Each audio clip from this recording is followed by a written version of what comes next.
डर एक एहसास में आपका स्वागत है। इस चैनल पर आपको सुनने को मिलती हैं डरावनी और सच्ची भूतिया कहानियाँ। अगर आपको ऐसी ही वीडियोस देखना पसंद है तो हमारे इस चैनल को सब्सक्राइब करना ना भूलें। तो अब बढ़ते हैं आज की कहानी की ओर।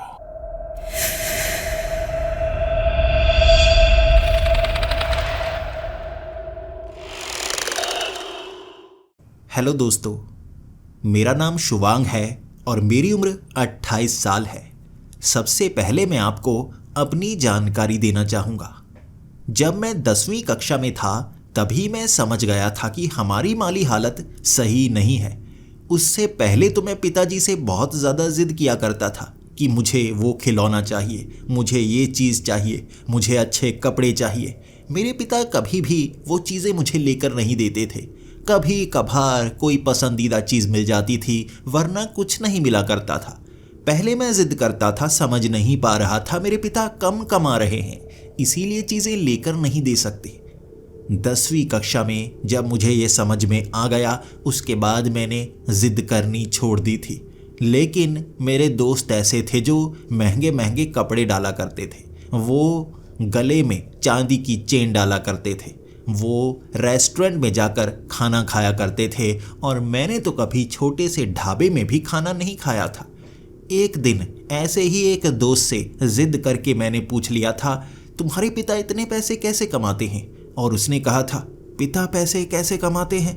पिता कमाते ही नहीं, मैं कमाता हूँ। मैंने कहा, तुम कमाते हो? तुम कैसे कमाते हो? मुझे भी बताओ, मैं भी वो काम करना चाहूँगा। उसने कहा था, मेरे पास छोटा मोटा काम करके जो पैसे आते हैं उससे मैं जुआ खेलता हूँ। जुआ खेल खेल कर इतने सारे पैसे कमाता हूँ। जब उसने ये कह दिया था, मुझे लगा जुआ खेल कर मैं भी पैसे कमा सकता हूँ। मैंने उसके बाद स्कूल ना जाकर छोटे मोटे काम करने शुरू कर दिए। मैं हफ्ते में 3 दिन काम पर जाता और बाकी दिन स्कूल जाता। कुछ पैसे आते उसे जुए में उड़ा देता। धीरे धीरे 4 महीनों में मैं ये समझ गया, वो पैसे ऐसे ही नहीं कमाता। उसके चाचा वो जुए की दुकान चलाते हैं, मुझे वो बस फंसाने के लिए कह रहा था। इसी तरह बाकी लड़कों को भी वो फंसा रहा था। मेरे सारे पैसे जा चुके थे। अब मैं समझ नहीं पा रहा था, करूं तो क्या करूं। फिर मेरा दिमाग तेज चलना शुरू हो गया। 4 महीनों में मैं ये समझ गया था पत्तों को कैसे बिछाया जाता है, चालाकी कैसे की जाती है। उसके बाद कुछ पैसे मैं कमाता, जुआ खेलने के लिए जाता, वहाँ पर थोड़ी बहुत बेईमानी करता और पैसे जीत कर आ जाता। अब उस लड़के के चाचा कह रहे थे, अपने जैसे और लड़कों को लेकर आओ, तुम्हें कमीशन मिलेगा। इस तरह मैं और लड़कों को वहाँ पर लाने लगा, मुझे कमीशन मिलने लगा। बिना जुआ खेले भी मैं पैसे कमा रहा था। जो पैसे कमा रहा था वहीं जुए की उस दुकान में उड़ा रहा था। उस लड़के के चाचा ने मुझे हर तरह की ट्रिक्स सिखा दी थी। फिर मैंने एक ऐसे जादूगर को ढूंढ लिया जिससे जादू सीखने की मैंने इच्छा जताई। उसने भी मुझे जादू सिखाना शुरू कर दिया। वो कह रहा था, तुम बड़े होकर पक्का कोई बड़े जादूगर बनोगे। मैं जादूगर बनना नहीं चाहता था, मैं इसका इस्तेमाल जुए में करना चाहता था। मैंने करना शुरू भी कर दिया। हाथ के 3 पत्तों को बदल देना मेरे लिए बाएं हाथ का काम हुआ करता था। इस तरह जुए में मैं जीत जाया करता था। किसी एक दुकान पर बार बार नहीं जाता था, वरना पकड़ा जा सकता था। लेकिन अलग अलग दुकानों पर जाकर जुआ खेलता, कभी पैसे हार जाता, कभी मोटी रकम जीत जाता। जेब मेरी भरी रहने लगी थी। अब ढाबे में खाना खा सकता था, रेस्टोरेंट जाकर खाना खा सकता था, घर अच्छे कपड़े ला सकता था। एक दिन इसी तरह वो छिपाए हुए पैसों से मैं अच्छे अच्छे कपड़े घर लेकर आया। मेरे पिता ने मुझे पकड़ लिया और पूछने लगे, तुम्हारे पास इतने पैसे कैसे आ गए? मैंने कहा, मैं बचा हुआ टाइम काम पर लगाता हूँ। मेरे पिता कहने लगे थे, तुम अभी छोटे हो, काम करने की ज़रूरत नहीं है। मैं खुद को मजबूर दिखाने लगा और मेरे पिता समझ गए कि मैं बस पैसे कमाना चाहता हूँ। उनकी आंखों में आंसू आ गए थे। और 4 दिन बाद जब उस जुए की दुकान पर मेरे पिता ने मुझे पकड़ा, तब मेरी आंखों में आंसू आए थे। इतनी ज़ोर से मारते हैं मेरे पिता, मुझे पता ही नहीं था। पहले कभी पीटा ही नहीं। उस दिन वो बाजार के बीच मेरी पीठ पर इतनी ज़ोर से मुक्के मारे थे मेरे पिता ने, आंखों से आंसू आ रहे थे और मेरे पिता मारते मारते खुद क्यों रोए जा रहे थे मैं समझ नहीं पा रहा था। पीटते पीटते मेरे पिता घर तक मुझे लेकर आए थे। वो नए कपड़े थे, चमकदार ब्रांडेड कपड़े, लेकिन वो फट चुके थे। घसीटते घसीटते मुझे घर तक लेकर आए थे और मैं बहुत ज़्यादा रो रहा था। मैंने माँ से कहा, मेरे पिता देखो कितने ज़्यादा मारे जा रहे हैं, माँ समझाओ। माँ ने बीच में आकर मुझे बचाने की कोशिश की। जब मेरे पिता ने सच बता दिया उसके बाद मेरी माँ ने भी बेलन से मुझे पीटना शुरू कर दिया। दोनों ने मिलकर मुझे ऐसे पीटा था जैसे कोई गैंग वॉर चल रही हो। पीटते रहे और उसके बाद मेरे पिता ने कहा था, दोबारा कभी तुमने जुआ खेला ना तो पीट पीट कर जान से मार दूंगा। मैं बहुत ज़्यादा डर गया था। ये खौफ मेरे अंदर इतना ज़्यादा भर गया कि 2 दिन तक मैं जुआ खेलने नहीं गया। तीसरे दिन मुझे पैसों की कमी महसूस हुई। फिर से मैं उस दुकान पर चला गया। इस बार मैं भेष बदल कर गया था। पहचान में ही नहीं आऊँगा तो पकड़ा कैसे जाऊँगा। मैं जान चुका था। मैं उस दुकान में बड़ी बड़ी मूछें लगा कर गया था। मैंने 4 दिन जुआ खेला और 5वें दिन वहाँ मेरे पिता आ गए थे और मैं खुद हैरान था। वो मुझे ढूंढ रहे थे और मैंने तो भेष बदला हुआ था। मैं पहचान में आ ही नहीं सकता था। वो तो मेरी किस्मत थी कि जब मैं पत्तों को मुंह पर लगा रहा था उस पर मूछें चिपक गई। जब पत्ते नीचे किए मूछें भी नीचे। मेरे पिता सामने से मुझे पहचान गए। फिर मुझे पीटते पीटते घर लेकर आए। दोनों ने मिलकर मुझे फिर से पीटा और समझाया, अगली बार जुए की दुकान पर गए तो जान से मार दिए जाओगे। 2 दिन तक मैं जुआ खेल नहीं पाया था। इतना ज़्यादा खौफ था मेरे अंदर मौत का। तीसरे दिन फिर से मैं दुकान पर चला गया। मुझे जुआ खेलने की लत सी लग गई थी। ऐसा लग रहा था जुआ खेले बिना मैं रह नहीं सकता। इस तरह मैं छिपते छिपाते कभी किधर जाता, पिटाई खाता, लेकिन फिर से जुआ खेलने लगता। जुआ एक बीमारी की तरह होता है, मैं समझ गया था। मैं उस बीमारी से निजात पा नहीं सकता था। माँ पीटती, पिता पीटते, लेकिन ये बीमारी दूर नहीं जा पा रही थी। 2 दिन तक जुआ ना खेलूं मेरा दिमाग फटने को आ जाता था। अमीर होने का शौक था। भले ही कमाए हुए पैसे मैं गंवा रहा था, लेकिन फिर भी शौक था। एक दिन जुआ जीतूंगा, अमीर हो जाऊंगा। बस ये सपने लेकर हर बार लुटने के लिए चला जाया करता था। मैं ये बीमारी से निजात पाना तो चाहता था, पा नहीं सकता था।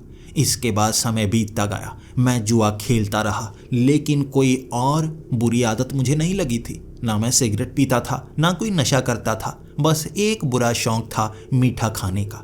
मैं मीठा खाए बिना रह नहीं सकता था। मेरे सामने रसगुल्ले रखे हों और मैं खाऊं ना, ऐसा हो नहीं सकता। भले ही किसी मिठाई की दुकान पर हूं और मेरी जेब में पैसे नहीं हैं, रसगुल्ले सामने हैं तो मैं रह नहीं सकता। मैं बस ढूंढने लगता हूं किसी दोस्त को जो मुझे रसगुल्ले खिला दे। इस तरह मेरी आदतें शायद थोड़ी बिगड़ने लगी थी। मैं इसे भी एक बुरा ऐब मानता था। हमें इतना मीठा भी नहीं खाना चाहिए कि सामने मीठा रखा हो और आप कंट्रोल ना कर पाएं। मैं कंट्रोल नहीं कर पाता था। इस तरह 28 साल की उम्र तक जुआ खेलना और मीठा खाना, बस यही मेरे शौक बन चुके थे। कभी भी किसी पुलिस वाले ने मुझे नहीं पकड़ा था। एक दिन उस जुए की दुकान पर मैं जुआ खेल रहा था। 3 पत्ती और मेरे हाथ में 3 इक्के थे और मैं भगवान का शुक्रिया कर रहा, आज मोटी रकम कमाऊंगा। लेकिन भगवान ने मेरी किस्मत के लिए कुछ और ही लिखा था। वहाँ पर 4 पुलिस वाले आ गए और उन्होंने रेड डाली थी। मुझे भी पकड़ लिया। इस तरह सभी जुआरियों को पुलिस थाने में ले जाया गया। मैं बहुत डर रहा था कि पिता को ये बात पता चली ना, वो बहुत बुरा महसूस करेंगे। क्या करूं मैं। उसके बाद वो पुलिस वाले सबको समझा रहे थे, पीट रहे थे। जैसे ही मेरी बारी आई मैंने अपनी पैंट उतारी, कच्छा उतारा और मैं उल्टा लेट गया। कहने लगा, मारो मुझे, मारो, इतना पीटो कि मैं दोबारा कभी जुआ ना खेलूं। मुझे ये बुरी लत लगी है, मैं इसे छोड़ना चाहता हूँ। मैं पहली बार जब आया था इन्होंने फंसा लिया, उसके बाद मैं छोड़ नहीं पा रहा हूँ। बस मुझे इतना पीटो कि मैं छोड़ दूँ। उस पुलिस वाले की आंखों में आंसू आ गए थे और वो कहने लगा था, कोई बात नहीं, आज से दोबारा कभी जुए की दुकान पर मत जाना। मैं उसके बाद कच्छा पैंट पहनकर घर की तरफ भागा था, बहुत खुश। बच गया था मैं। 2 दिन तक पुलिस वालों का खौफ रहा था मेरे अंदर। तीसरे दिन फिर से मैं उस दुकान पर पहुंच गया। 4-5 दिन मैं उस दुकान पर जाता रहा। 7वें दिन फिर से रेड पड़ी और उसके बाद मुझे फिर से पुलिस थाने में जाना पड़ा। अब वही पुलिस वाला था, सामने बैठा, मेरी तरफ घूरे जा रहा। मैंने सोचा अब इसे समझाने की कोशिश करता हूँ, पटाने की कोशिश करता हूँ। इतने सालों में ये तो सीख गया था, लोगों को इमोशनल करो, काम निकलवाओ, इस तरह यहाँ से भी मैं बच जाऊँगा। अब की बार भेष बदल कर जुए की दुकान पर जाया करूँगा, ऐसे तो मैं पकड़ा जाऊँगा। वो पुलिस वाला मेरे करीब आया और उसके बाद कहने लगा, कपड़े तुम उतारोगे या मैं उतारूं? मैंने कहा क्या मतलब? तब उस पुलिस वाले ने कहा, बाकी सभी नए हैं, किसी को हाथ नहीं लगाया, लेकिन पिछली बार तुम्हें छोड़ा था ना, लेट जाओ फिर से, पैंट उतारो, कच्छा उतारो, इस बार जो पीटूंगा ना, यकीन करो दोबारा जुआ नहीं खेलोगे। उसने पीटा था मुझे, उल्टा लेटाकर जो पीछे डंडे मारे ना, मैं 4 दिनों तक बैठने लायक नहीं रहा था। भले ही 2 दिन मैं जुआ नहीं खेला था, लेकिन तीसरे दिन खड़े होकर ही पत्ते खेलने पड़े थे मुझे। और ये बात उस पुलिस वाले ने मेरे पिता को बता दी थी। जब मैं घर पहुंचा, मेरे पिता ने, मेरी माँ ने मुझे बहुत पीटा और उसके बाद मेरा सारा सामान एक बैग में भर दिया और मेरे पिता ने कहा, छोड़ दो ये घर, अब दोबारा इस घर में मत आना, खेलो जुआ, हो जाओ बर्बाद, मरो कहीं जाकर, सड़ो कहीं जाकर, अब इस घर में पैर मत रखना। मैं माफ़ी मांगता रहा था, लेकिन मेरे पिता समझ चुके थे मैं सुधरने वाला नहीं। मैं क्या करता? मैंने भी वादा किया, मैं वापस तब आऊँगा जब ये जुआ मैं छोड़ चुका हूँगा। ये सोचकर मैं घर से बाहर निकला था। वक्त शाम के 6 बजे का था। माँ भी रो रही थी, पिता भी रो रहे थे। मैं शहर से बाहर जाना चाहता था। मैं खुद से मायूस था, ये बीमारी मैं छोड़ नहीं पा रहा हूँ। जब आप ये बीमारी छोड़ नहीं पाते तो भगवान आपसे छुड़ा देते हैं। मेरे साथ भी कुछ ऐसा ही हुआ था। रोता रोता मैं शहर से बाहर निकल पड़ा था। आगे ये जंगली इलाका था, यहाँ कई गांव बने हुए थे। मैं चलता चलता एक गांव को पार करता, उसके बाद दूसरे गांव को पार करता। वहाँ पर कई मंदिर मिल रहे थे, वहाँ मुझे खाना मिल जाता। इस तरह शहर से बहुत दूर निकल आया था। आगे जंगली इलाके में कोई गांव मिल ही जाएगा, ये सोचा हुआ था मैंने।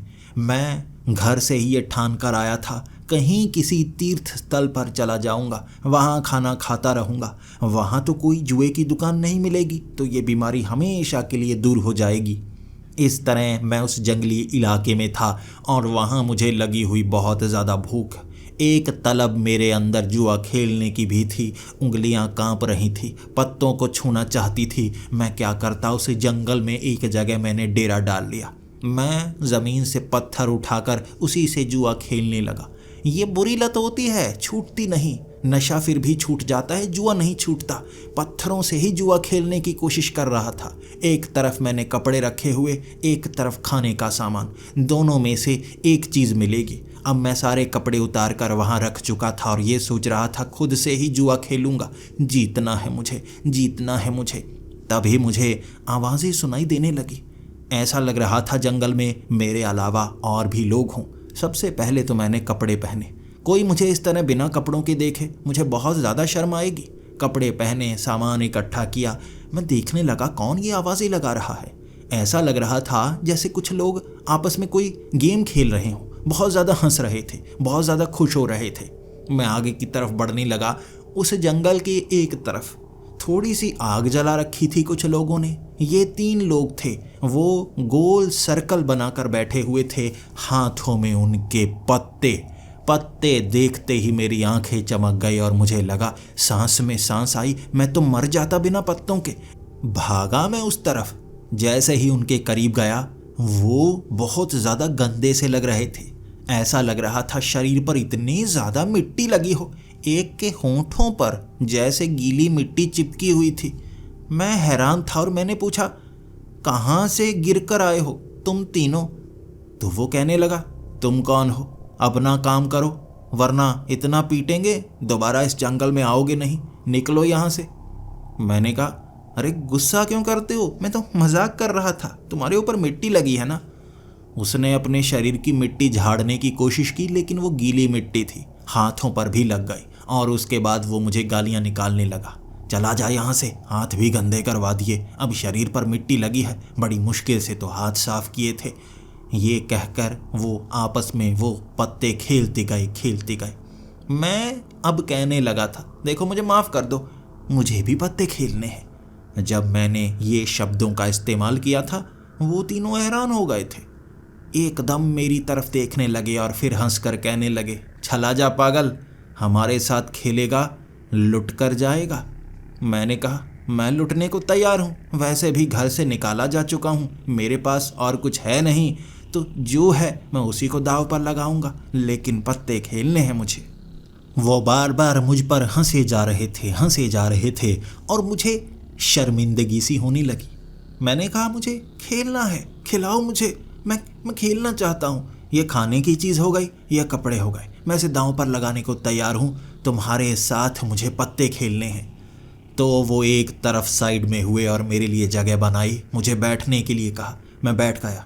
फिर उनमें से एक, जिसके शरीर पर सबसे ज़्यादा मिट्टी लगी हुई थी, वो कहने लगा, हमारे साथ पत्ते खेलने हैं, हमारे नियम अलग हैं, हमारे खेलने का तरीका अलग है, लेकिन मैं तुम्हें सब कुछ बताता जाऊंगा।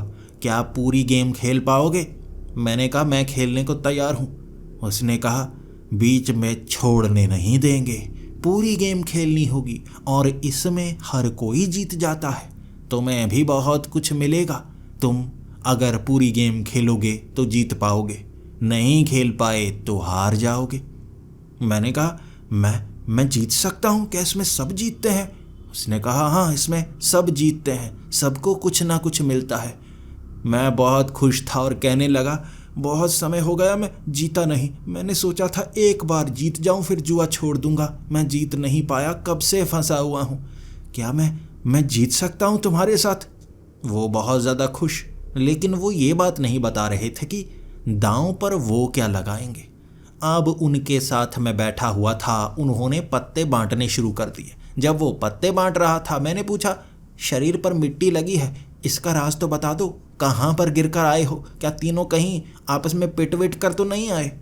तो वो कहने लगा, मिट्टी से नहाने में मज़ा आता है, हम बस मड बाथ ले रहे थे, वो मिट्टी शरीर पर लगी है, कोई बात नहीं, अंत में बताएंगे जब खेल खत्म हो जाएगा। उन्होंने पत्तों की छंटाई शुरू की, उसके बाद पत्ते बांटने शुरू कर दिए। एक एक करके हम चारों को पत्ते बांटे जा रहे थे। मैं गिनता गया, 1 2 3 4 5 पत्ते, ये कौन सा खेल है? तो वो कहने लगा, हम 5 पत्ती खेलते हैं, 3 पत्ती तो पुराना हो गया, उसमें कौन सा मज़ा आता है, ये 5 पत्ती में बहुत ज़्यादा मज़ा आता है। मैंने कहा, ठीक है, 5 पत्ती खेलते हैं। कैसे बेवकूफ़ है, एक ताश में 4 इक्के होते हैं, ये 5 पत्ती कैसे खेली जा सकती है, कुछ समझ से बाहर है। वो हंस रहे थे मुझ पर, मुझे लगा मुझे फंसा तो नहीं रहे। मैंने वो कपड़े और खाना एक तरफ किया और वो कहने लगे, डरो मत, हम चोरी नहीं करते, तुम्हारी मर्जी से लेंगे अगर तुम देना चाहोगे, और खेल पूरा खेल लिया तो ये किसी काम का नहीं हमारे, हम तुमसे छीनेंगे नहीं। मैंने अब खाना अपने पीछे कर लिया था और जैसे ही पत्ते में सीधे करने वाला था ताकि देखूं तो सही मुझे मिला क्या क्या है, उसने हाथ से रोका और कहा, अब खेल शुरू हो चुका है, तुमने पूरे नियम तो जाने ही नहीं। मैंने कहा, पूरे नियम? मतलब पूरे नियम क्या? उसने कहा, पूरे नियम ये हैं कि तुम्हें अब 5 रातों तक एक एक पत्ते को सीधा करके देखना है, उस पत्ते पर जो आएगा वो पूरी रात तुम्हारी उसके नाम होगी। इस तरह 5 पत्ती खेली जाएगी, 5 पत्तों में जो है वो मिलेगा और 5 दिन बाद इनाम। मैंने कहा, 5 दिन?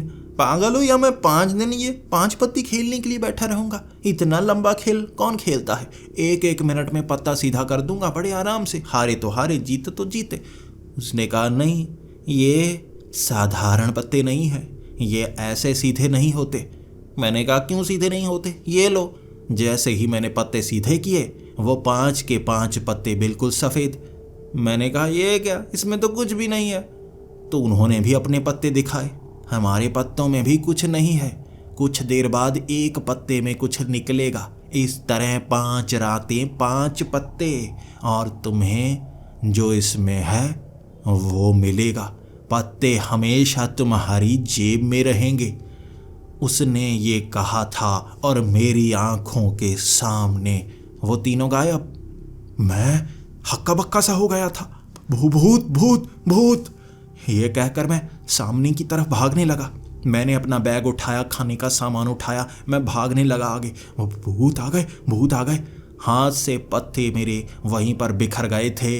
इन्होंने तो मुझे मारने का प्लान बनाया हुआ था। यहाँ कहीं मैं हार वार जाता तो ये मेरा खून चूस लेते। मुझे पीछे भागना चाहिए। मैं पीछे की तरफ भागने लगा। वो मंदिर के पास वाला गांव, मुझे वहाँ पर जाना चाहिए, ये सोचकर मैं उस तरफ भागा जा रहा था। मैं उस गांव में पहुंच गया और सबसे पहले वाले घर का दरवाज़ा खटखटाने लगा। मैं बहुत देर दरवाज़ा खटखटाता रहा और अंदर से एक आदमी की आवाज़ आई, तुम चोर हो ना? हम गांव वाले इकट्ठा हो जाएंगे, मारेंगे तुम्हें, भागो यहाँ से। मैंने कहा मैं चोर नहीं हूँ, मेरी मदद कीजिए, मैं बहुत बुरी तरह फंसा हुआ हूँ। वो कहने लगा तुम चालाकी मत मारो, यहाँ ऐसे चोर आते हैं। मैंने कहा आप आसपास के घर में लोगों को बुला लीजिए, मुझे मदद चाहिए। आप इकट्ठे होके आ जाइए, मुझे मदद चाहिए, कृपया दरवाज़ा खोलिए। तब उस आदमी ने दरवाज़ा खोला। अंदर 2 लोग थे। मैं उनके पाँव पड़ गया और कहने लगा मुझे अंदर आने दो, मुझे अंदर आने दो, देखो मेरे पीछे भूत पड़े हैं। मैं उस जंगल में गया था, 3 भूत दिखे मुझे, मेरी आंखों के सामने गायब हो गए। वो कहने लगा सच तो बोल रहे हो ना?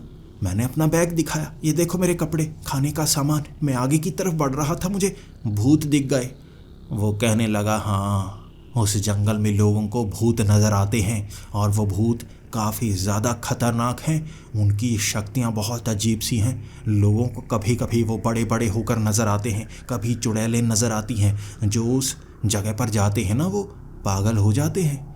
ये सुनकर मैं और भी ज़्यादा डर रहा था और मैंने कहा मुझे बचाइए, मैं वापस घर जाना चाहता हूँ। मैं बहुत बुरा फंसा था उनके पास। तब उन्होंने मुझे पानी पिलाया और वो कहने लगे तुम यहाँ हमारे साथ रुक सकते हो। मैं अब उनके साथ तीसरी खटिया पर लेटा हुआ था, बार बार डर के मारे कांपे जा रहा और वो मुझे समझा रहे थे डरने की कोई बात नहीं है, अब वो भूत तुम्हारा कुछ नहीं कर सकता। उसके बाद मेरी जेब में गर्मी सी महसूस होने लगी। ऐसा लग रहा था मेरे एक जांघ पर कुछ बहुत ज़्यादा गर्म लग रहा हो। ये गर्मी बढ़ती जा रही थी और जल्दी से मैंने हाथ डाला, जेब में पत्ते बहुत ज़्यादा गर्म मैंने बाहर निकाले और मैंने फेंके। वो 4 पत्ते सफ़ेद थे। एक पत्ते पर एक अजीब सा इंसान बना हुआ। मैंने उठाकर देखा तो वही पत्ता तो सबसे ज़्यादा गर्म था। उस पर जैसे एक लाश सी बनी हुई थी। ये देखकर वो आदमी भी मुझे कहने लगे ये क्या चीज़ है, तुमने पत्ते क्यों फेंके? मैंने कहा नहीं, मेरी जेब में गर्मी सी महसूस हो रही थी और ये पत्ते तो मैं वहाँ फेंक आया था, फिर से मेरी जेब में कैसे आ गए? और 5 पत्ते तो बिल्कुल खाली थे ना, यहाँ एक पत्ते के ऊपर ये लाश जैसी क्या बनी है? वो आदमी कहने लगा कौन सी लाश? पत्ते तो पूरी तरह से सफ़ेद है। मैंने कहा ये वाला। उसने कहा ये तो सफ़ेद है, बाकी भी सफ़ेद है, बेवकूफ़ मत बनाओ, चुप करके सो जाओ, मेरी नज़र तुम पर ही है। ऐसा लग रहा था जैसे मुझे ही उस पत्ते के ऊपर का वो निशान नज़र आ रहा है। वो कहने लगा जल्दी सो जाओ, परेशान मत करो। मैं खटिया पर लेट गया। अब उसके बाद मैं बार बार पत्तों की तरफ देखे जा रहा था जो मैंने सामने वाले टेबल पर रखे हुए थे। अचानक ठक ठक की आवाज़ आई। ये आवाज़ इतनी ज़ोरदार थी कि हम तीनों उछल पड़े थे। दरवाजे पर किसी ने खटखटाया था। वो आदमी आवाज़ लगाकर कहने लगा कौन है? बाहर से किसी ने जवाब नहीं दिया, लेकिन ज़ोर से फिर से खटखटाया। ये आवाज़ इतनी ज़्यादा तेज़ थी जैसे कोई दरवाज़ा ही तोड़ना चाहता हो। अब इस मकान के मालिक ने कहा था तुम जो भी हो परेशान मत करो, जवाब दो, हो कौन तुम? जवाब नहीं आ रहा था। दरवाज़ा खटखटाया जा रहा था। तब वो दोनों उठकर मेरे करीब आए और कहने लगे सच बताओ, तुम्हारा साथी है ना? ये तुम्हारा साथी है ना? मैंने कहा नहीं, मेरा साथी नहीं है, मेरा कोई साथी नहीं है, मैं नहीं जानता, बाहर कौन है? फिर उन्होंने एक एक डंडा हाथ में पकड़ लिया और मेरे आगे आगे चलने लगे और कहने लगे, देखो तुम पीछे रहना, जो भी तुम्हारा साथी है ना डंडे से मारेंगे, अगर शक हुआ तेरे सर पे मारेंगे, यहीं जान से मार देंगे। मैंने कहा मुझे कुछ नहीं पता, आप आगे जाइए, मैं मदद के लिए आगे आऊँगा अगर ज़रूरत हुई तो। उन्होंने जैसे ही दरवाज़ा खोला, सामने वो आदमी बहुत ज़्यादा अजीब सा था। ऐसा लग रहा था उसके कपड़े गले हुए हों, उसका शरीर जैसे पानी से फूला हुआ हो, मांस पूरी तरह से फूल चुका था, पानी भरा हुआ था पूरे शरीर पर। सामने खड़ा था जिसे देखकर हमारी चीख निकल गई थी, लेकिन उसके शरीर में जान बहुत थी। वो आगे की तरफ चलने लगा, रफ्तार कम थी लेकिन दबाव ज़मीन पर काफ़ी ज़्यादा, खड्डे पड़ रहे थे। उसने धक्का दिया उन दोनों को और वो पीछे जाकर गिरे। वो बस मेरी तरफ देख रहा था, बिल्कुल वैसा लग रहा था वो जैसा पत्ते के ऊपर बनाया गया था, जैसे इसकी कार्बन कॉपी ही हुई है। क्या ये सच हो सकता है? 5 पत्ती 5 रातें, पहली पत्ती पर एक लाश। वो मेरी तरफ बढ़ने लगा था और मैं पीछे की तरफ भागने लगा। वो दोनों उठे, उन्होंने डंडे से मारने की कोशिश की, लेकिन वो क्या चीज़ थी? शरीर में पानी भरा हुआ, जैसे हमारा शरीर कहीं से जल जाए तो उसमें पानी भर जाता है ना, वो ऐसा गुब्बारे की तरह हर जगह से फूला हुआ। वो डंडे मारते गए, उसके शरीर से गीला पानी निकलता गया और उसमें से बदबू बहुत ज़्यादा। इसके बाद वो देख रहे थे, वो उन्हें चोट नहीं पहुंचा रहा था, वो तो मेरे पीछे पड़ा हुआ था। तो वो कहने लगे, भूत तेरा पीछा कर रहे हैं, भाग यहाँ से। उन्होंने मुझ पर डंडे बरसाने शुरू कर दिए और ये देखकर वो जो लाश थी ना, मुस्कुरा रही थी। मुझे डंडे मारे जा रहे थे और वो मुस्कुरा रहा था, तो उन लोगों को समझ में आ गया कि वो मेरे पीछे पड़ा है, वो मेरे सर पर डंडा मारना चाहते थे। उससे पहले मैं घर से बाहर भागा। जब मैं घर से बाहर भागा, वो दोनों घर में ही थे, लेकिन वो लाश मेरा पीछा करने लगी। वो खुशकिस्मती थी मेरी कि उसकी रफ्तार कम थी, लेकिन वो मेरा पीछा नहीं छोड़ रहा था, वो मेरे पीछे लगा ही रहा। उसके बाद मैं थक गया, आगे जंगल के एक पेड़ के मैं ऊपर चढ़ गया और वो नीचे खड़ा पेड़ को हिलाए जा रहा।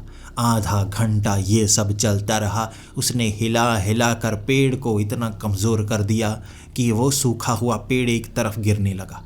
मैं ऊपर से नीचे धड़ाम करके गिरा था और मेरा सर मिट्टी में जा टकराया था। चोट नहीं लगी, लेकिन सर घूमे जा रहा और वो मेरी तरफ बढ़ने लगा, मुझे पकड़ना चाहता था, मुझे मारना चाहता था। वो फिर से पीछे पड़ा रहा और एक जगह वहाँ पेड़ों का झुंड था, झाड़ियाँ थी, उनमें कांटे थे, मेरे कपड़े में फंस गए। मैं खींचने की कोशिश कर रहा, कपड़ा फटे जा रहा, लेकिन मैं निकल नहीं पा रहा। तब उस लाश ने मुझे पकड़ लिया। जब उसने पकड़ा, वो जैसे मुझे पटकना चाहता था, उठाया मुझे, कपड़े फट गए मेरे और धड़ाम से मुझे नीचे फेंका। फिर से उठाया, मुझे झाड़ियों में फेंका, कांटे चुभ गए मेरे। वो उठा कर पटक रहा था और वहाँ से भागने का रास्ता भी नज़र नहीं आ रहा। दूसरी तरफ पेड़ बहुत ज़्यादा। मुझे लगा अब इससे मुकाबला करना होगा। मैंने ज़मीन से वो बड़ा सा फट्टा जो कांटेदार था उठा लिया। मैं उस पर बरसाने लगा, कभी सर पर कभी पेट पर। उसका वज़न 100 किलो से ज़्यादा होगा, हिल तक नहीं रहा था, लेकिन उसके शरीर के पानी के वो गुब्बारे फटे जा रहे, बदबू आए जा रही, नीचे पानी बहे जा रहा। मारता रहा मैं उसके, मारता रहा, वो बचता रहा, कभी इधर कभी उधर, फिर मुझे पकड़ लेता, पटक देता। इस तरह हम दोनों में महायुद्ध चल रहा था, एक दूसरे को पीटने का महायुद्ध। वो मुक्के मार रहा, मैं पानी निकाल रहा। इस तरह उसका वज़न 50 किलो से भी कम हो गया। पानी निकलता जा रहा था, वो जैसे पानी का ही बना हुआ हो। वो अब मुझे उठा तक नहीं पा रहा था। मेरे शरीर पर उसका वो गंदा पानी लगा और बदबू हर तरफ। डंडे मारता गया, मैं मारता गया। उसकी जान इतनी कम थी कि वो अब हिल नहीं पा रहा था। तब वो मुझसे दूर जाने लगा। लगभग 3-4 घंटे बीत चुके थे। मैंने डंडों की इतनी ज़्यादा बारिश की, पत्थर इतनी बार मारे, उसके शरीर से पानी बहता गया। वो जैसे कपड़ा सा रह गया था ज़मीन पर लेटा हुआ। मैं तब भी पत्थर मारता रहा, सारा पानी निकाल दिया। ये एक ऐसी लाश थी जो कपड़ों में भरे पानी से जैसे बनी हुई थी। सारा पानी निकल गया और वो खत्म हो गया। तब जाकर सांस में सांस आई थी। आखिर उसे खत्म कर दिया था मैंने, और उसके बाद मैं वहीं पर सो गया। सुबह सूरज की पहली किरण जब आंखों में पड़ी मेरे, तो मैं देख रहा था सामने पड़ा वो कपड़ा, और तब मुझे याद आया रात को क्या क्या हुआ। शरीर से बहुत ज़्यादा बदबू आ रही थी। मेरे वो पत्ते भी रास्ते में गिर गए थे और खाने का सामान भी। कुछ कपड़े थे मेरे पास। आसपास मैं पानी ढूंढने लगा। एक गंदे पानी का तालाब मिला, लेकिन पानी से बदबू नहीं आ रही थी, तो मैं नहा सकता था। वहाँ पर नहाया मैं। नए कपड़े पहने मैंने। भूख बहुत ज़्यादा लगी हुई थी। वो रात मैंने निकाली थी। मैंने नए कपड़े पहने हुए थे। जैसे जैसे मैं आगे बढ़ता गया, मैं जेबें टटोल रहा था, कुछ पैसे मिल जाए, कुछ खा तो पाऊँ मैं। जब नीचे वाली जेब में हाथ डाला ना, 5 पत्ते थे उसमें। पहला पत्ता, उस पर वो लाश बनी हुई, लेकिन अब वो फीकी फीकी सी हो गई थी। बाकी 4 पत्ते सफ़ेद। इस जेब में भी पत्ते आ गए। पत्तों से छुटकारा नहीं पा रहा था मैं। ऐसा लग रहा था वो जैसे मेरे आसपास ही हैं। अब मुझे शायद अगली 4 रातें निकालनी होंगी, जैसे उसने कही थी। अगले दिन मुझे क्या देखने को मिलेगा? यह रात कैसे निकलेगी? सवाल बहुत सारे थे मेरे दिमाग में जो घूम रहे थे, परेशान कर रहे थे। मैं सबसे पहले आगे वाले गांव में गया, मांगने लगा कुछ खाने को। लोग अच्छे थे, खाने को दे रहे थे। ढेर सारा खाना खाया मैंने, और तब वहाँ से आगे बढ़ने लगा। घर जाऊँगा, पिता को बताऊँगा, किसी बाबा के पास जाऊँगा, तब जाकर ज़िंदगी बचा पाऊँगा, वरना ऐसी लाशें तो मुझे मार देंगी। और लाश आएगी इस बार, या कुछ और आएगा? मैं चलते चलते वापस घर की तरफ निकला था।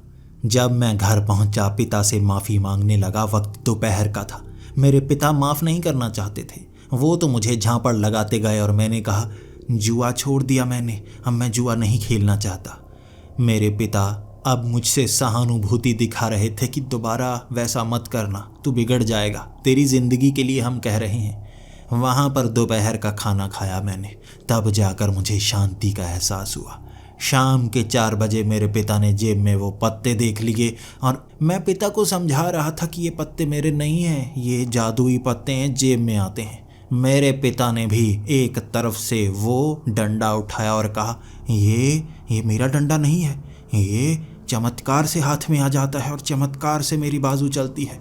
मेरे पिता ने मुझे बहुत पीटा, और मैं पिट कर ये कहता रहा, ये पत्ते आप रख लीजिए, मेरी जेब में अपने आप आ जाएंगे, देख लेना। और मेरे पिता भी कहते रहे, ये डंडा जादुई है, अपने आप मेरे हाथ में आ जाएगा। ये कहकर वो मुझे पीटते रहे। इस तरह रात का वक्त हो गया था। शुक्र है उन्होंने मुझे घर से नहीं निकाला था। जेब मेरी गर्म होने लगी। मेरे पिता ने पत्तों को जला दिया था, लेकिन जेब में फिर से आ गए वो पत्ते। गर्म हो रहे हैं, मुझे लगा अब वैसा दोबारा हो रहा है। देखा मैंने, एक पत्ता लाश वाला तो था ही, वो गल चुका था। 4 पत्ते थे अब जेब में। एक पत्ते के ऊपर एक अजीब सा काला चोला पहने एक आदमी, हाथ में एक कोड़ा। ये देखकर मैं सोचने लगा, ये कैसा प्रेत है, ये भूत है, क्या चीज़ है? तभी खटैक की आवाज़ आई एक दीवार से, जैसे बाहर से किसी ने दीवार पर कुछ मारा हो। मेरे पिता भाग कर बाहर निकले और चीखते हुए घर के अंदर आ गए। वो कहने लगे, बाहर कुछ है, कुछ अजीब सा है, कोई जानवर है या इंसान है। एक खिड़की से मैंने भी देखा था। बाहर काला चोला पहने एक आदमी, हाथ में हंटर था उसके, कोड़ा। वो दीवारों पर कोड़े मार रहा और मैं बस छिपा रहा। तब उसने दरवाजे पर कोड़े मारने शुरू कर दिए। वो कोड़े मारता रहा। मैं बोला ही नहीं, मैं पता लगना ही नहीं चाहता था कि मैं घर के अंदर हूँ। तभी बाहर से उसने आवाज़ लगाई, मेरा नाम लिया और कहा, बाहर आ जाओ। बाहर तो आना ही होगा, मैं घर में आया तो बहुत बुरा हाल होगा। मैं कुछ बोला ही नहीं। उसने वो हंटर खिड़की पर चलाना शुरू कर दिया और मेरे पिता मुझसे पूछ रहे, कौन है ये? तेरा कोई दोस्त है ना? तूने जुआ खेला, तूने पैसे नहीं दिए ना, तुझे मारने के लिए आया है। मैंने कहा नहीं, मैं कैसे बताऊं, भूतों से जुआ खेला था, वहाँ पर फंसा हूँ मैं। मेरे पिता ने मेरे मुंह पर सीधे हाथ वाली चमाट लगा कर कहा था, जुआ खेला ना तूने, तू झूठ बोल रहा था, तू झूठ बोल रहा था, तूने जुआ नहीं खेला, तू अब बता रहा है तूने जुआ खेला। निकल जा घर से, निकल जा बाहर, अब इसे खुद समझा के आ। मेरे पिता ने मुझे मार मार के घर से बाहर निकाल दिया और काले चोले वाला हंटर लेकर मेरा इंतज़ार कर रहा। मैंने भागना शुरू कर दिया, वो पीछे से मेरे हंटर मारने की कोशिश कर रहा। कभी मेरी एड़ियों पर हंटर बजता, कभी पीठ पर। निशान नहीं पड़ रहे थे, दर्द ज़रूर हो रहा था, ज़्यादा नहीं, फिर भी महसूस हो पा रहा था। एक जगह उसने मेरे एड़ी पर हंटर फंसाया, मुझे नीचे गिरा दिया। उसके बाद मुझे लगा ये मुझे मार देगा, लेकिन उसने अपना मुंह खोला और कहा, उतार सारे कपड़े, उतार सारे कपड़े। मैंने कहा मुझे छोड़ दो, ये पत्ते ले लो, मैं जुआ नहीं खेलना चाहता, मैं हार गया, सब कुछ ले लो। तब उसने कहा, अगर हार मानोगे तो जान से मार दिए जाओगे, खेल खेला है तो पूरा खेलना होगा, उतारो कपड़े। मैंने कहा मैं नहीं उतारूंगा। उसने मेरे हंटर मारा और वो भी सर पर। पटैक की आवाज़ आई और सर से खून बहने लगा। उसने कहा, उतारो कपड़े। अब मैं क्या करता, हंटर नहीं खाना चाहता था मैं। कपड़े उतारे और तब उसने कहा, उतार कच्छा। मैंने कच्छा भी उतार दिया, शरीर पर कोई कपड़ा नहीं, और मुझे वो भगाने लगा। वो मुझे भगाता गया, पीछे हंटर मारता गया और कहता गया, जहाँ तू रुका वहाँ तेरे ऊपर हंटर पड़ेगा। भागने लगा मैं। वो जिस दिशा में भगाना चाहता था मुझे उस दिशा में भगाता गया। वो मुझे भगा भगा कर शहर की चौपाटी पर ले आया। वहाँ भीड़ लगी थी, कई ऐसी छोटी छोटी दुकानें लोगों ने खोल रखी थी, स्टॉल खोल रखे थे गोलगप्पे के। वहाँ नंगा मैं भाग रहा और लोग शर्मा रहे, हंस रहे, मुझे पीटने के लिए आ रहे। वहाँ कुछ लोगों ने पकड़ कर पीटा था मुझे और पुलिस को बुला दिया था। उसके बाद वहाँ से भी उस काले चोले वाले ने हंटर मार मार उन्हें भगा दिया और मुझे बचाया। फिर मुझे कहने लगा, भाग, तुझे भागना होगा। वो रात को मुझे भगाता गया, जहाँ मैं रुकता मेरे हंटर मारता। ज़्यादातर पीठ पर हंटर मार रहा था। कभी किसी नाले में कुदा देता, कभी एक मंजिल से छलांग लगाने को कहता, कभी ज़मीन पर लौटने को कहता, कभी नाली के पानी को सर पर डालने को कहता। वो हंटर मार मार कर मुझसे ये सब करवा रहा और पूरी रात 3 बजे तक मैंने ये किया और 3 बजे वो गायब। वो कहाँ गया मैं समझ नहीं पाया था, लेकिन बिना कपड़ों के मैं एक बंद पड़े बाजार के बीच ढूंढ रहा था लिफाफे जो अपने शरीर पर चढ़ाता मैं। लिफाफे चढ़ाकर मैं घर की तरफ आ रहा था, रो रहा था। शरीर पर निशान थे हंटर के, और ये चीज़ भी मुझे डरा रही थी, कहीं किसी ने लिफाफे चढ़ाए हुए देख लिया, पकड़कर पीटेगा, पुलिस को बुलाएगा। तब सुबह तक मैं घर पहुंचा था और मेरे पिता ने कहा था, ये क्या हाल बना लिया है, क्या करके आया है। मैं क्या बताता उसने क्या क्या करवाया। मैंने कहा बस 3 दिन और, उसके बाद मैं बच जाऊंगा। लेकिन आपको सच बताऊं, मैंने पूरा सच पिता को बता दिया और वो कह रहे, तू झूठा है, तू हमेशा झूठ बोलता है। वो मुझ पर यकीन नहीं कर रहे। मुझे अब अलग कपड़े दिए थे, जितने मेरे कपड़े थे वहाँ छूट गए थे। पहले मैं रास्ते में छोड़ आया था, यहाँ पर मेरे छोटे कपड़े थे। अब पहले वाली छोटी टी शर्ट जो क्रॉप टॉप बना हुआ था, नीचे से वो पैंट जो कि कैपरी बनी हुई थी, वो पहनकर मैं एक बाबा को ढूंढने लगा। लगभग शाम के 4 बजे तक मैं तांत्रिक बाबा को ढूंढ पाया था। एक शमशान घाट में बैठा वो तांत्रिक जो बात नहीं करना चाहता था, उसने इशारा किया 1 मिनट का, और वो 1 मिनट 3 घंटे बाद हुए थे जाकर। लगभग 7:30 बजे अंधेरा होने वाला था। तब उसने कहा, बताओ बताओ बच्चा, क्या चिंता है। मैंने उस तांत्रिक को सब कुछ बता दिया था और वो तांत्रिक भी कहने लगा था, ये तो बड़ी परेशानी की बात है। मुर्दों से सौदा नहीं किया जाता, मुर्दों से खेला नहीं जाता। अब तुमने वादा किया है, तुम्हें निभाना तो होगा, लेकिन मैं तुम्हारी मदद कर सकता हूँ तुम्हारे साथ रहकर। जैसे ही उसने ये कहा था, जेब मेरी गर्म होने लगी थी। जैसे ही मैंने पत्ता निकाला एक, अब 2 पत्ते गल चुके थे और जेब में 3 पत्ते थे, जिनमें से एक पत्ते के ऊपर एक खूबसूरत लड़की बनी हुई थी। अब ये देखकर वो तांत्रिक मुझे कहने लगा था, अपनी मुसीबत मुझे दे दे। मुझे लगा शायद उसने पत्ता देख लिया है, आज तो खूबसूरत लड़की मिलेगी, शायद इस जुए में मुझे भी कुछ मिलेगा। तो मैं अब उसे कहने लगा था, नहीं, शायद आज की रात मैं निकाल सकता हूँ। ये कहकर मैं पीछे की तरफ चलने लगा और वो कहने लगा, सावधान सावधान, तू फंस ना जाए, दे दे मुझे पत्ते, तेरी मुसीबत मैं सह लूँगा। मैंने कहा नहीं। वहाँ से मैं भाग निकला था और जैसे ही एक पेड़ से टकराया, वो खूबसूरत लड़की सामने खड़ी थी और मैं बहुत ज़्यादा खुश।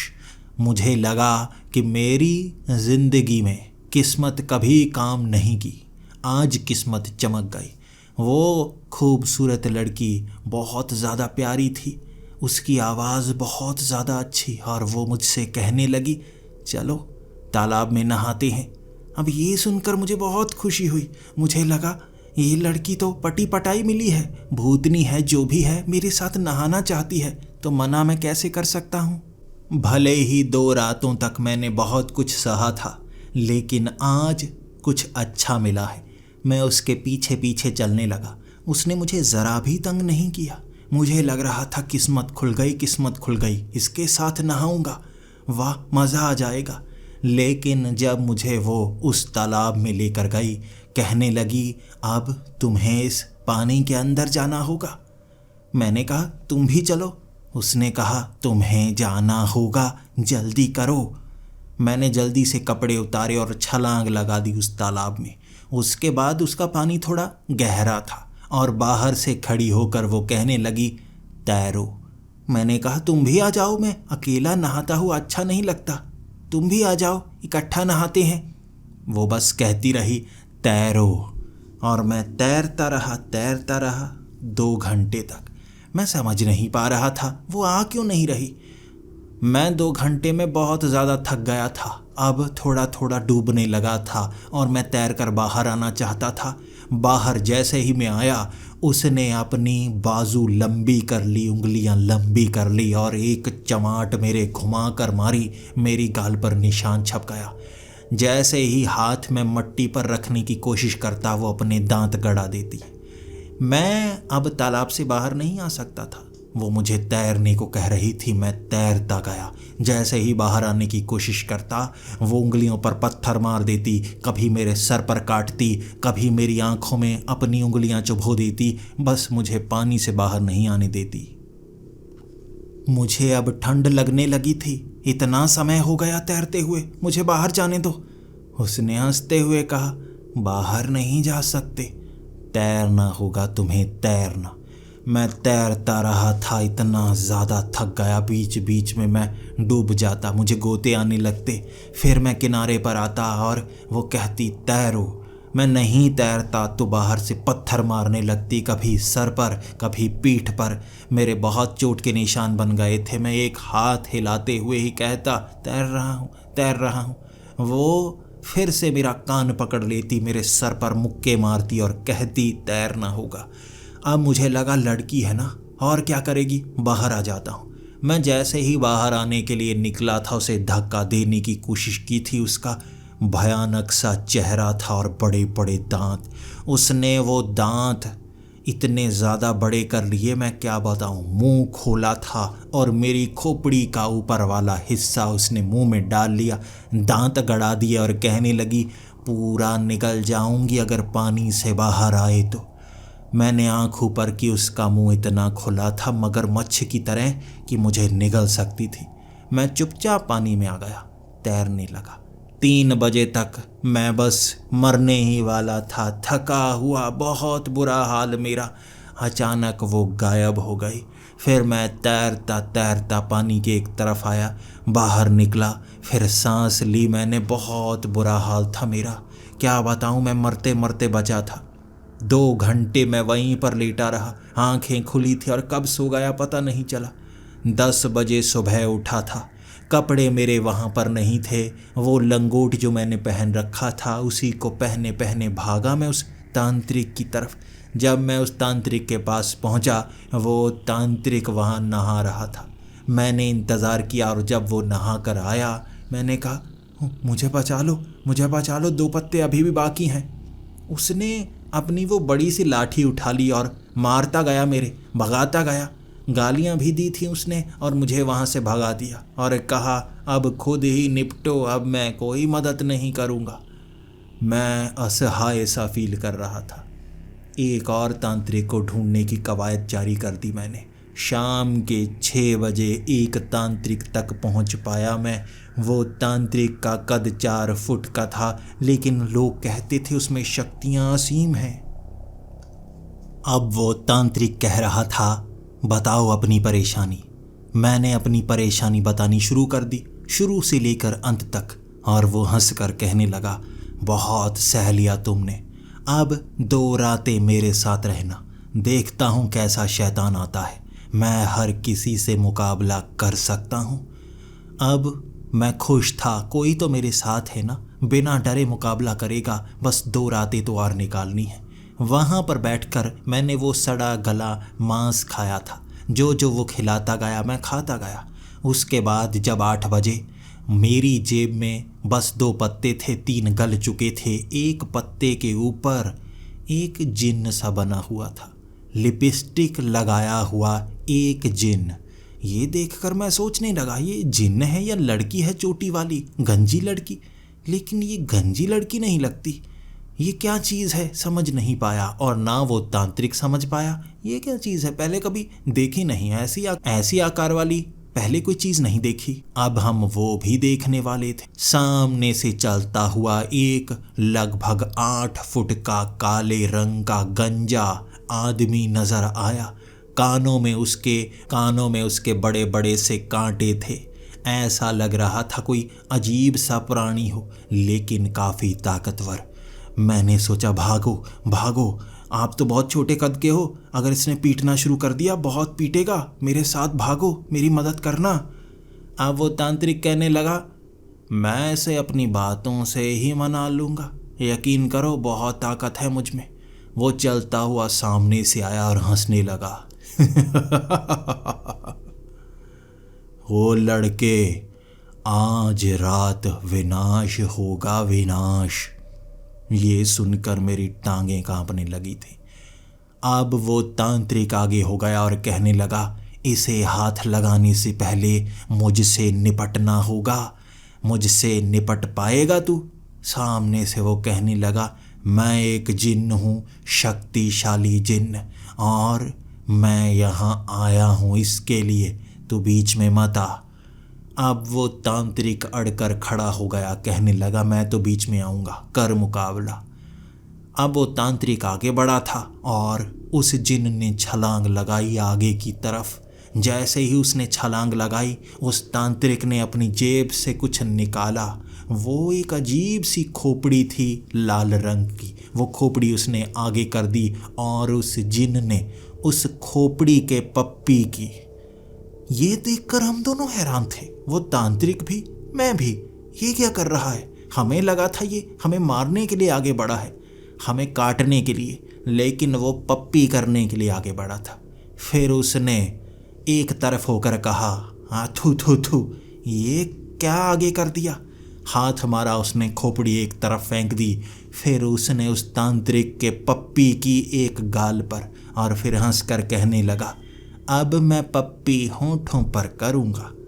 मैं तो उस लड़के के लिए आया था, अब तूने कहा है तुझसे मुकाबला करना है तो मैं तुझसे करूँगा। जैसे ही वो होंठों पर पप्पी लेने के लिए आगे बढ़ा, वो तांत्रिक छलांग लगाकर एक तरफ भागा, एक पेड़ के पीछे छिपकर कहने लगा, लुच्चा जिन्न। ये कैसा लुच्चा जिन्न है?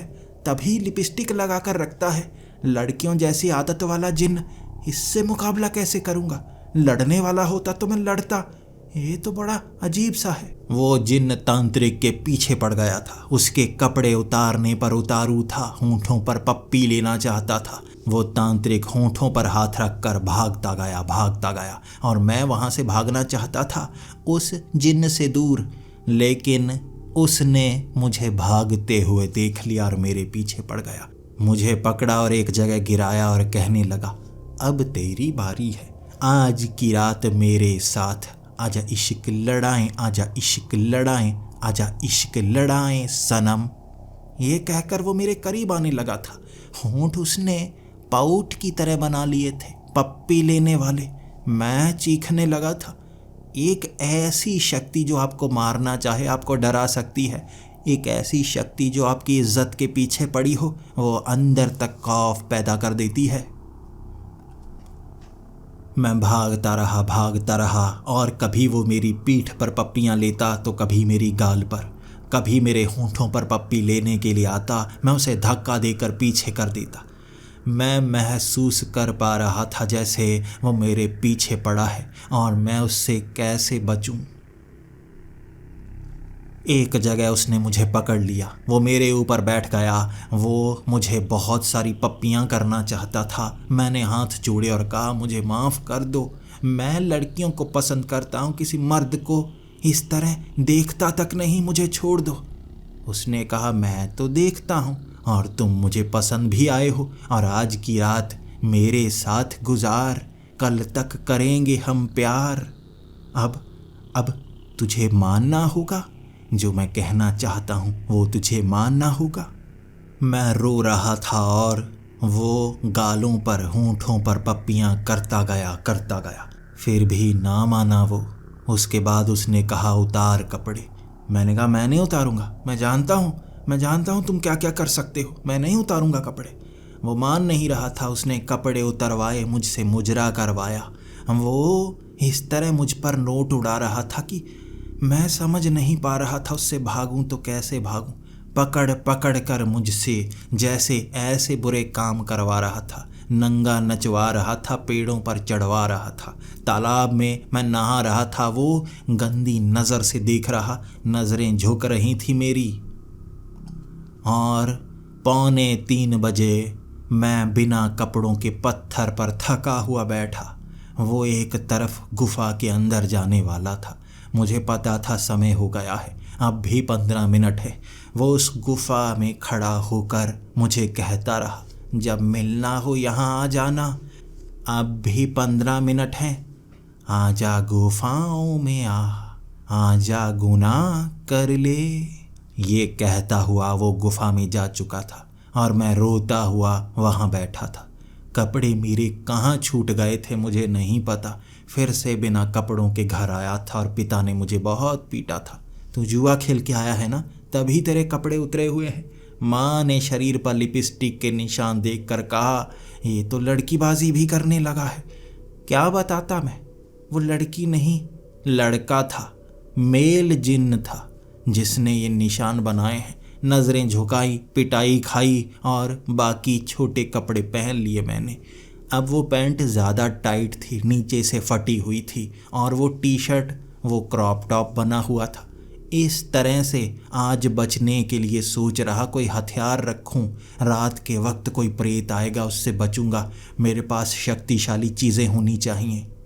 मैंने कई चाकू लिए थे, तेज़ धार हथियार जेब में अपनी जुराबों में भर लिए थे और रात होते ही मैं इंतज़ार करने लगा अब कौन आएगा। मैंने जेब में बचा वो एक पत्ता देखा, वो गर्म हो रहा था और उसके अंदर छोटे छोटे कई पत्ते बने हुए। मैं सोचने लगा, कोई प्रेत नहीं आएगा, ताश के पत्ते आएंगे मारने के लिए, क्या उनके टांगे बनी होंगी, क्या होगा। उसके बाद वो 3 आदमी हंसते हुए आए थे और कहने लगे थे, चलो आज आखिरी रात है, चलो हमारे साथ। मैंने कहा, आज तुम मारोगे मुझे, क्या तुम कुछ करवाओगे। उन्होंने कहा, नहीं, हमारे साथ उसी जगह जाना होगा। 2 घंटे चलकर गए थे, मुझे ज़्यादा परेशानी नहीं हुई। पिछली रातें बहुत भयानक थी। चलते चलते हम उसी जगह पहुँचे और वहाँ पर बहुत सारे प्रेत, कुछ के सर नहीं थे, कुछ की टांगें नहीं थी, वो भयानक दिख रहे थे, लेकिन सभी ताश खेल रहे, पत्ते खेल रहे थे। चारों तरफ जैसे मजमा लगा हुआ था जुआरियों का, और वो मुझे कह रहे, आज रात यहाँ जुआ खेलना होगा तुम्हें। मैंने कहा, मैं नहीं खेलूँगा, पिछली बार खेला था, इतना बुरा हाल हुआ। और वो आंखें दिखाकर कहने लगे, खेलना तो होगा, आज नहीं खेले तो मारे जाओगे, मौत मिलेगी। अब मैं बिना सरवालों के बीच बैठ गया। मुझे लगा वो कौन सा देख सकते हैं, अपनी मर्जी से देख देख कर पत्ते उठा लूँगा। लेकिन वो देख सकते थे, भले ही आंखें या सर नहीं था। उन्होंने पकड़ लिया मुझे, पत्तों को नीचे से खींचते हुए। अब उन्होंने खुद पत्ते बांटे और मैं हार गया। तब उन्होंने कहा, 5 साल की कितनी रातें होती हैं? मैं गिनने लगा। मैंने कहा, कोई 1700-1800 के करीब होंगी। तो उन्होंने कहा, बस 1700-1800 रातें अब हम तुम्हारे घर आया करेंगे। मैं रोने लगा, नहीं नहीं नहीं, 5 पत्ती 5 दिन, बस 5 रातें और ज़्यादा नहीं। मैं उन्होंने कहा, अभी तो खेला तुमने, जुआ खेला, हार गए हो, अब 5 सालों तक हम मिलते रहेंगे। मैं भागा वहाँ से। वो पकड़ने लगे, फिर से मुझे बालों से पकड़ा और एक बिना टांगों वाले आदमी के पास ले गए। वो पत्तियाँ खेल रहा था, हवा में उड़ा उड़ा कर उनमें से मुझे चूज़ करनी थी सबसे बड़ी वाली। अब पत्ती हवा से नीचे गिर रही हूँ, मैं पकड़ता, कभी दुक्की आ जाती तो कभी तिक्की आ जाती, 5 से ऊपर तो आए नहीं। हारता गया मैं। वहाँ पर हर तरह के वो जानवर आ रहे थे, हर कोई मुझ पर जैसे दाव लगा रहा था। ये मेरा हुआ, मुझे ये लाशें ला कर देगा, मुझे ये पानी पिलाया करेगा, मेरे घर की सफाई किया करेगा। मुझे ऐसा महसूस हो रहा था जैसे मेरी बोली लग रही हो। मैं हार रहा था जुआ, हारता गया, वो सज़ाएं सुन सुन कर रोता गया। ताउम्र बस इन भूतों के साथ रहना होगा। अंतिम बाजी थी वो 2 बजे जो मैं हारा था, और उन्होंने कहा था, मौत, तुम इतने 100 सालों की सज़ा ले चुके हो, अब जिंदा रह नहीं सकते, तुम्हें मरना होगा। आत्मा तुम्हारी कैदी होगी, हमेशा तुम यहाँ रहोगे। खेलते रहना जुआ, सज़ा को माफ़ करवाने की कोशिशें करना, नहीं माफ़ करवा सके तो सज़ा भुगताते जाना सदियों सदियों तक।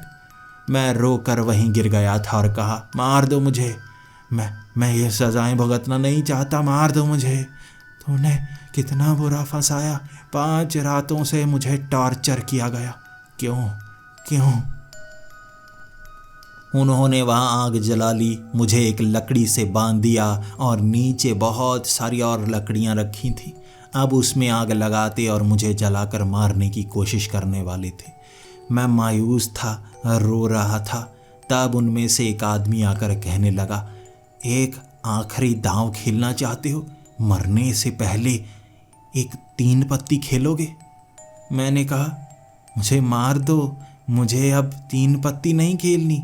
मैं क्यों खेलूँगा, इससे मुझे कुछ नहीं मिलेगा। उसने कहा, यही तो तुम्हें पहले समझना चाहिए था। पत्ते खेलने के लिए कभी प्रेतों के पास नहीं आते। अब ये आदत कब तक समझ पाओगे?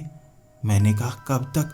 मैं अब नहीं खेलूँगा, भले ही सदियों तक मुझे यहाँ सड़ना पड़े, लेकिन और मैं ये पत्ती नहीं खेलूँगा।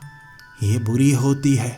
जुआ आपको गहरी खाई में ले जाता है। मैं समझ गया कितनी गहरी खाई में ले गया मैं। वहाँ सब हंसने लगे थे। वो हंसते गए, मुझे लकड़ी से उतारा और कहा, 5 रातों की सज़ा पूरी हुई। आज की रात शरीर पर सज़ा नहीं मिली, दिमाग पर सज़ा मिली। और रात पूरी हुई, तुम आज़ाद हो।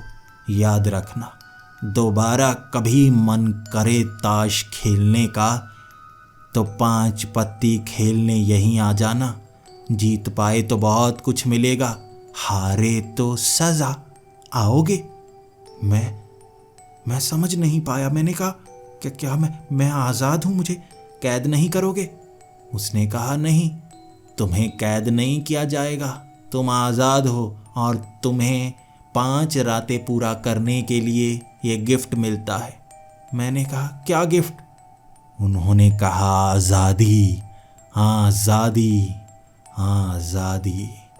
ये आखिरी शब्द थे और उसके बाद वो गायब हो गए। कोई नहीं था वहाँ और मैं घर की तरफ भागा। वो आखिरी रात थी जब मुझे कोई प्रेत नज़र आया था। उसके बाद कभी कभी मुझे प्रेत नज़र नहीं आया और कभी मुझे तलब नहीं लगी वो पत्ते खेलने की, जुआ खेलने की। अब मुझे पता है जुआ कुआं होता है जिसमें आप फंसते चले जाते हैं। मैं मेहनत से पैसे कमाना ज़्यादा अच्छा समझूंगा। शायद जो मेरे पिता समझा ना पाए वो पुलिस वाला समझा ना पाया, प्रेतों ने समझा दिया। और अगर आप जुआ खेलना पसंद करते हैं तो मैं एक नंबर देता हूँ, वहाँ कॉल कीजिएगा। आपसे मिलने 3 लोग आएंगे। 3 पत्ती नहीं, 5 पत्ती खेलेंगे। क्या आप खेलना चाहेंगे?